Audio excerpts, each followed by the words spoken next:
उत्तर प्रदेश के मुख्यमंत्री योगी आदित्यनाथ ने पंजाब के बाढ़ प्रभावित किसानों की मदद के लिए गेहूं बीज सहायता वाहनों को हरी झंडी दिखाकर रवाना किया है।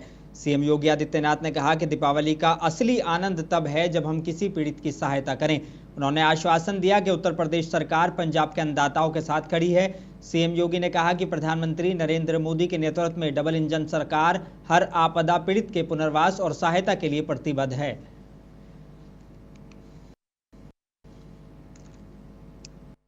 पंजाब के लिए यह बीज यहां से भेजा जा रहा है। पंजाब के अपने सभी अन्नदाता किसानों के प्रति अपनी संवेदना व्यक्त करता हूं। उन्हें दीपावली और गुरु हरगोविंद जी की स्मृति में आयोजित होने वाले आज के इस कार्यक्रम पर अपनी बधाई देता हूं और उन्हें इस बात के लिए आश्वस्त करता हूं कि आपदा का मुकाबला अकेले पंजाब के किसान ही नहीं करेंगे, बल्कि डबल इंजन की सरकार प्रधानमंत्री मोदी जी के नेतृत्व में, जहां भारत सरकार पर्याप्त मात्रा में फंड उपलब्ध करवा रही है विकास के लिए भी और आपदा से निपटने के लिए भी, उत्तर प्रदेश सरकार हर उस आपदा पीड़ित के साथ खड़ी है। जो भी उत्तर प्रदेश की राजधानी लखनऊ में पुलिस स्मृति दिवस के मौके पर मुख्यमंत्री योगी आदित्यनाथ ने 3 शहीद पुलिसकर्मियों की पत्नियों को सम्मानित किया है। बता दें कि रिजर्व पुलिस लाइन में आयोजित कार्यक्रम में वीर गति को प्राप्त करने वाले जिन पुलिसकर्मियों की पत्नी को सम्मानित किया उनमें एसटीएफ के सुनील कुमार, जौनपुर के आरक्षी दुर्गेश कुमार सिंह और गौतम बुद्ध नगर पुलिस कमिश्नरेट के आरक्षी सौरभ कुमार की पत्नियां शामिल हैं। कार्यक्रम में मुख्यमंत्री ने कोई नई घोषणा नहीं की। प्रयागराज महाकुंभ के सफल आयोजन पर पुलिस की प्रशंसा की है। कहा, हम नई पीढ़ी की नई पुलिस तैयार करने पर जोर दे रहे हैं। उन्होंने कहा कि आंकड़े प्रमाणित करते हैं कि उत्तर प्रदेश पुलिस न्याय सुनिश्चित करने के लिए हर स्तर पर मजबूती के साथ काम कर रही है।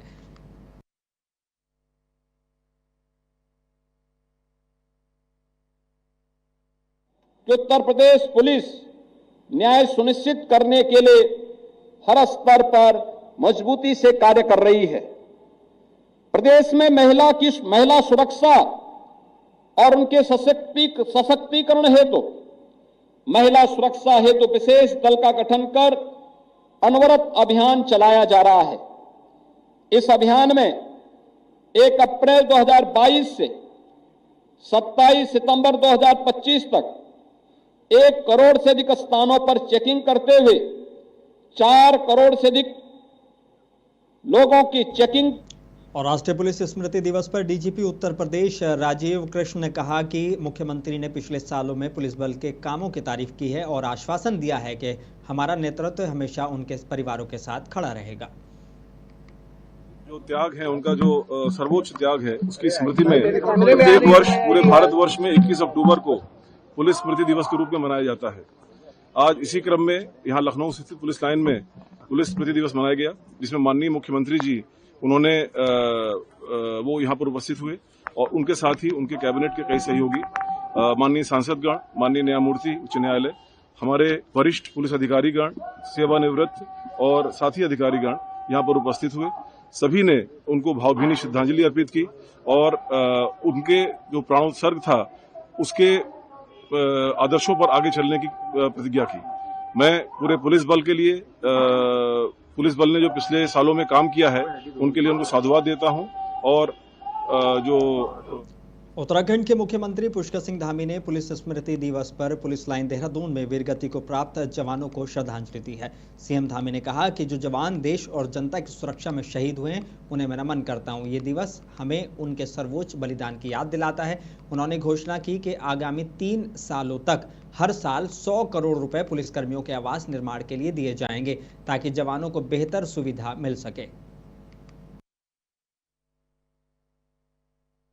आज राष्ट्रीय स्मृति दिवस में जिन्होंने व्यवस्था को बनाने के लिए, देश के नागरिकों की सुरक्षा के लिए, देश की रक्षा के लिए अपने प्राणों का सर्वोच्च बलिदान दिया है, मैं उन सभी को नमन करता हूं।